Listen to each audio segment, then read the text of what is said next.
Hai lovely people, siapa di sini yang mikirnya kalau vaksinasi itu hanya untuk bayi dan anak-anak saja? Wah, kebanyakan dari orang dewasa Indonesia usia 19 sampai 65 tahun itu masih sangat jarang dikasih vaksin. Nah, apakah kamu termasuk di antaranya yang nggak pernah vaksin atau mungkin baru tahu? Hah? Orang dewasa itu masih butuh vaksin juga. Emang iya ada vaksin untuk dewasa? Ternyata memang orang dewasa itu masih membutuhkan vaksin untuk mencegah penyakit karena usia, pekerjaan, gaya hidup, perjalanan, atau kondisi kesehatan lainnya. Pemberian vaksin saat masih anak-anak bisa aja hilang seiring berjalannya waktu karena kemungkinan proteksi dari imunisasi itu tidak seumur hidup. Nah, hanya vaksin hepatitis B aja tuh yang mampu memproteksi tubuh seumur hidup. Buat yang masih nanya-nanya nih, apa bener vaksin itu kayak memasukkan kuman penyakit ke dalam tubuh? Sebenarnya vaksin itu hanyalah satu bagian dari kuman yang direkayasa secara bioteknologi, terus partikel protein kuman atau kuman yang sangat dilemahkan sehingga tubuh dapat meresponnya dengan membentuk antibodi yang kuat. Nah, agar kalau suatu ketika Anda terjangkit nih sama penyakit yang sebenarnya, tubuh jadi udah siap menangkalnya sehingga tidak berkembang menjadi penyakit lagi. Kalau saya boleh ibaratkan, si vaksin itu adalah informasi yang diberikan kepada para penjaga yang ada di imigrasi. Jadi kebayang nih, tubuh kita ini akan ada proses imigrasi ya, banyak kuman yang mau masuk ke badan kita. Terus harus melalui proses penjagaan yang ketat. Ini udah dikasih tahu nih sama si vaksin. Hey, kalau misalnya suatu ketika ada si ini nih, si A, B, C ini yang mau masuk, langsung tangkap aja ya sebelum dia berhasil masuk ke tubuh, terus menghasilkan keonaran atau kerusuhan di dalam tubuh gitu. Nah, karena banyak banget kuman yang masuk sehari-hari, jadi kan ya mau nggak mau si polisi di perbatasan yang menjaga imigrasi itu kan harus tahu mana yang jahat, mana yang baik kumannya. Nah, dengan adanya vaksin itu jadi kayak udah dikasih pertanda nih, suatu ketika begitu ada yang ngantri nih mau masuk di perbatasan tubuh kita, langsung serang aja, nggak usah nunggu dia masuk terus baru ditangkap kemudian gitu. Jadi kalau kita sakit ya suatu ketika nggak akan langsung heboh sakitnya. Makanya itu pentingnya vaksin. Di Indonesia sendiri terdapat 5 jenis vaksin yang secara rutin wajib diberikan setelah bayi itu lahir. Yang pertama, vaksin hepatitis B, kemudian BCG yang mencegah TBC itu, kemudian polio, terus MR ya untuk rubella, sama MAM, sama DPT yaitu untuk difteri, pertusis, sama tetanus.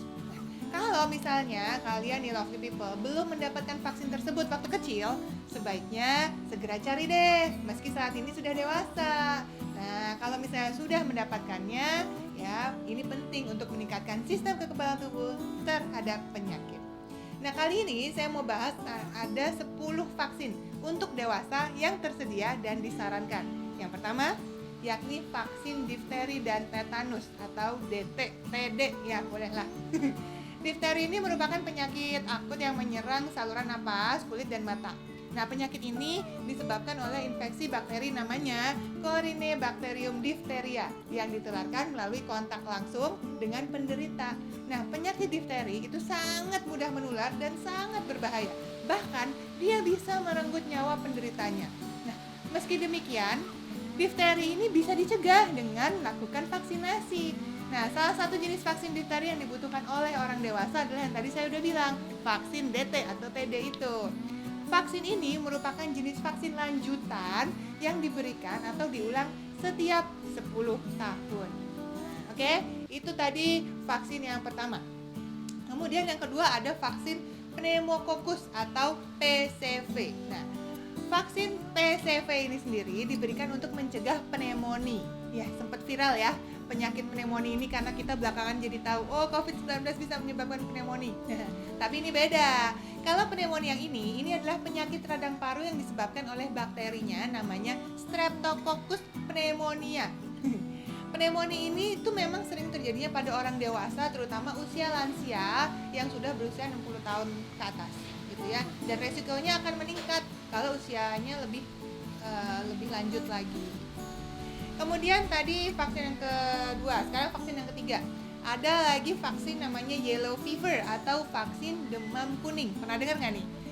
Kemenkes sama WHO yang sejak tahun 2000 kalau nggak salah sampai 2017 gitu ya, itu pernah mengeluarkan data bahwa mereka tuh mencatat paling tidak ada 1.000 kasus infeksi demam kuning. Wow, makanya sejak itu tahun 2017 Kemenkes sudah menyarankan para orang dewasa ini untuk melakukan vaksin yellow fever ini. Ya, tujuannya sebenarnya untuk mencegah penyakit tersebut jadi mewabah gitu. Meskipun vaksin ini awalnya hanya disarankan untuk orang-orang yang berpergian ke negara yang sedang mewabah penyakit ini. Tapi karena memang di Indonesia ternyata sudah banyak juga kasusnya, ya udah semua aja wajib disarankan untuk melakukan vaksin. Berapa dosisnya? 1 dosis untuk 10 tahun. Kemudian ada lagi yang keempat, vaksin HPV. Nah, ini tuh terkenal banget untuk para wanita dewasa. Jadi biasanya wanita yang belum melakukan hubungan seksual itu dianjurkan mendapatkan vaksin HPV. Tujuannya apa sih? Untuk menurunkan resiko terjadinya penyakit kanker serviks yang disebabkan oleh infeksi human papilloma virus. Jadi vaksin HPV sendiri itu memang ditujukan untuk anak-anak yang sudah usianya di atas 12 tahun dan dewasa. Nah, tapi kalau misalnya sudah terlanjur nih nikah tapi belum pernah vaksin HPV, gimana ya? Nah, bisa aja, tapi disarankan melakukan pap smear dulu untuk tahu apakah sudah terdeteksi nih kanker serviks atau tanda-tandanya gitu. Amit-amit ya. Tapi biasanya kalau sudah terdeteksi ya pasti nggak perlu dilanjutkan ke HPV lagi. Terus HPV ini sendiri itu diberikan 3 dosis ya, HPV bivalen atau kuadrivalen di bulan ke-0, terus bulan ke-1 atau bulan kedua dan bulan ke-6 gitu. Nanti bisa tanya deh sama dokternya kalau bingung proses pemberiannya gimana. Tapi ini bisa menyelamatkan nyawa kita karena satu-satunya vaksin yang bisa mencegah terjadinya kanker itu ya cuma ini. So why not? Kenapa nggak semua orang melakukan vaksin HPV? Dan kalau ini awalnya digunakan hanya untuk proteksi ke wanita, ternyata dia juga bermanfaat untuk laki-laki. So mulai sekarang vaksin HPV juga disarankan untuk wanita dan juga pria. Yang kelima, vaksin influenza. Siapa di sini yang sering mengalami flu berat dalam waktu yang berdekatan? Nah, dalam penelitian ini kita bisa tahu bahwa seseorang bisa terinfeksi flu sebanyak 8 sampai 10 kali dalam 1 tahun. Bayangin, sering banget ya. Gimana kita mau produktif coba? Makanya kita sangat disarankan untuk mendapatkan vaksin influenza ini. Nah, jenis vaksin ini diberikan sebanyak 1 kali dalam setahun untuk menurunkan resiko terjadinya flu yang menyebabkan kita jadi nggak produktif. Jadi vaksin ini harus diulang setiap 1 tahun sekali. Oke, yang keenam, vaksin varicella. Nah, buat kamu yang belum pernah kena cacar, varicella tahu dong, cacar air ya. Ini kalau misalnya ada yang belum pernah kena cacar sampai dewasa, jangan sungkan untuk segera mendapatkan vaksin varicella. Karena dengan mendapatkan vaksin ini, jadi nggak perlu khawatir deh bakal kena cacar dan terkena komplikasinya yang bisa terjadi akibat penyakit tersebut. Nah, vaksin ini diberikan sebanyak 2 dosis ya, bulan pertama dan 4-8 minggu kemudian. Yang ketujuh, vaksin hepatitis A. Ya, vaksin ini diberikan untuk mencegah penyakit hepatitis A yang ditularkan melalui makanan atau minuman yang tercemar oleh virus. Orang yang pernah berhubungan seksual melalui anus juga disarankan nih untuk mendapatkan vaksin ini. Karena kalau enggak, virus itu bisa masuk ke dalam hati atau liver kita dan menimbulkan peradangan yang bisa menyebabkan kematian. Ya, risky. So, 2 kali dosis diberikan pada bulan ke-0 dan 6-12. Oke, vaksin yang ke-8 berarti ya, vaksin tifoid. Vaksin ini diberikan untuk mencegah demam tifoid atau banyak yang taunya tipes, ya kan? Penyakit tipes. Nah, vaksin tifoid ini bisa melindungi dari infeksi bakteri salmonella yang menyerang pencernaan. Ini biasanya kalau tipes tuh suka karena orang bilang kecapean nih, tipesnya kambuh segala macam. Nah, makanya vaksin dong. 1 dosis ini bisa untuk 3 tahun loh. Jadi diulang ya tiap 3 tahun sekali.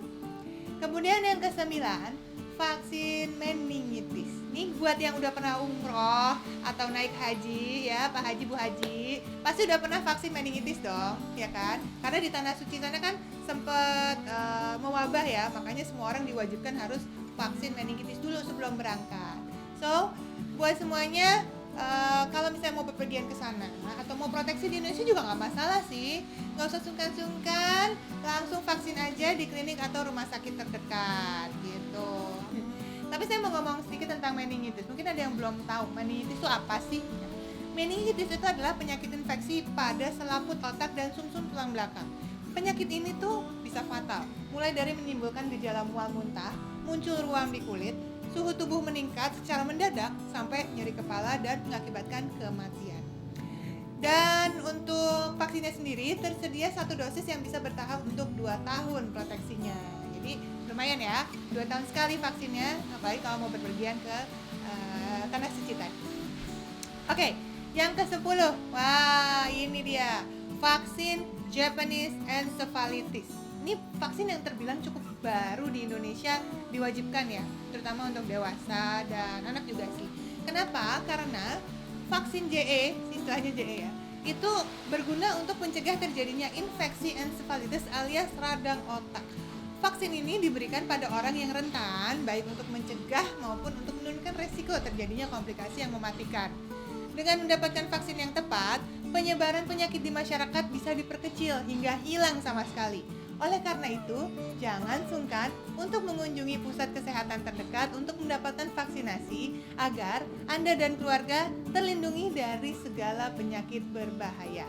Nah, untuk vaksin CE tadi untuk dewasa cukup 1 kali dosis aja ya. Oh ya, terakhir informasi dari saya adalah buat orang-orang yang memiliki kondisi medis tertentu seperti ibu hamil, penderita astenia, penyakit jantung, stroke, atau penyakit kardiovaskular lainnya, penyakit HIV, penyakit hati, paru, ginjal, asma, ya, dan lain-lain. Apalagi yang punya sistem kekebalan tubuh yang lemah, harus konsultasi dulu ke dokter untuk mengetahui jenis vaksin apa saja yang diperlukan, yang bisa dilakukan, dan mencegah komplikasi yang muncul. Ingat, tidak ada kata terlambat untuk vaksinasi. Proteksi sejak dini untuk masa depan yang menyehatkan.